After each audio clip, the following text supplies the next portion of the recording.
पिछले 5 साल से वित्त मंत्री डमरू बजा रहे हैं इसका डबलिंग डबलिंग डबलिंग डबलिंग। और इस बार जब डबलिंग होनी थी, चुप, एक शब्द नहीं कि छोड़ो अब क्या करना किसानों का, जाओ भाड़ में जाओ। किसान आंदोलन से हारी हुई सरकार इतनी तिलमिलाई हुई है, इतनी अपमानित है, इतनी गुस्सा है कि अब किसानों से बदला लेने पर उतारू है कि सैटेलाइट से मामला अब ड्रोन तक आ गया है। उम्मीद है कभी जमीन तक भी आ जाएगा। अमृतकाल के लिए इंतजार कीजिए या फिर संघर्ष की तैयारी कीजिए। वित्त मंत्री निर्मला सीतारमण ने मंगलवार को साल 2022 और 23 का आम बजट पेश किया। लगातार चौथी बार निर्मला सीतारमण ने केंद्रीय बजट पेश किया है। इस बजट को लेकर जहां सत्ता पक्ष अपनी पीठ थपथपा रहा है, वहीं विपक्षी का कहना है कि इस बजट में आम लोगों के लिए कुछ भी नहीं है। इन दोनों पक्षों के अलावा किसान नेता योगेंद्र यादव की भी बजट पर प्रतिक्रिया सामने आई है। आप भी सुनिए आम बजट को लेकर योगेंद्र यादव क्या कुछ बोले।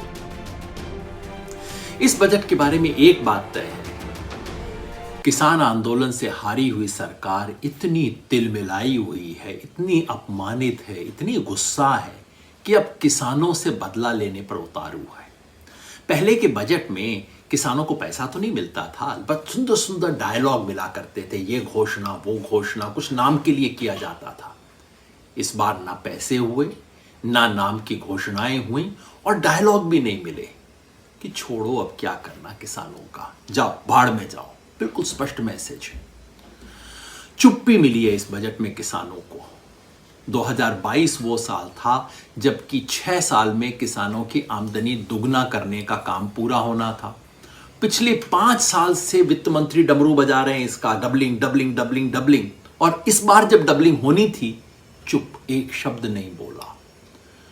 पिछले 2 साल से कह रहे हैं agriculture investment fund 1 lakh crore रुपया खर्च हुआ है, सिर्फ 2,500 करोड़ रुपए अब तक। चुप्पी, एक शब्द नहीं बोला उसके बारे में।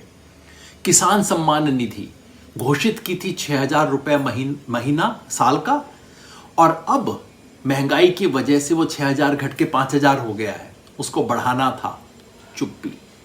प्रधानमंत्री फसल बीमा योजना सब राज्यों ने छोड़ दी, किसानों की संख्या घट गई है, उसको कैसे ठीक करें। चुप्पी। मनरेगा 15,000 करोड़ रुपए का डेफिसिट पड़ा है, राज्यों के पास पैसा नहीं है देने के लिए, उसे बढ़ाना था। चुप्पी। क्या बोली?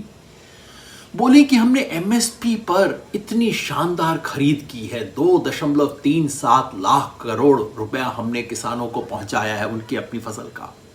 बताना भूल गई, पिछली बार इससे ज्यादा था, 2.48 लाख करोड़ रुपए की खरीद हुई थी।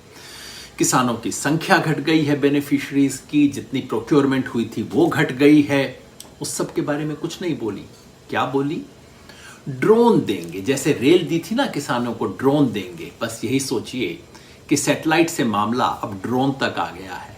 उम्मीद है कभी जमीन तक भी आ जाएगा। अमृतकाल के लिए इंतजार कीजिए या फिर संघर्ष की तैयारी कीजिए। वहीं आम बजट को लेकर भारतीय किसान यूनियन के नेता राकेश टिकैत ने कहा, बजट का कुछ न कुछ फायदा होता है, लेकिन जितना दिखाया जाता है उतना फायदा नहीं होता। दिखाते ज्यादा हैं और मिलता कम है। हमने कहा एमएसपी गारंटी कानून बना दें। इस कानून से कम कीमत में फसलों की खरीद बंद होगी। उन्होंने कहा कि अभी व्यापारियों को इसका फायदा हो रहा है, जो कम कीमत में फसलों को खरीद कर एमएसपी में महंगी कीमत में बेचते हैं। दिल्ली से कमल कुमार कंसल, पंजाब केसरी टीवी।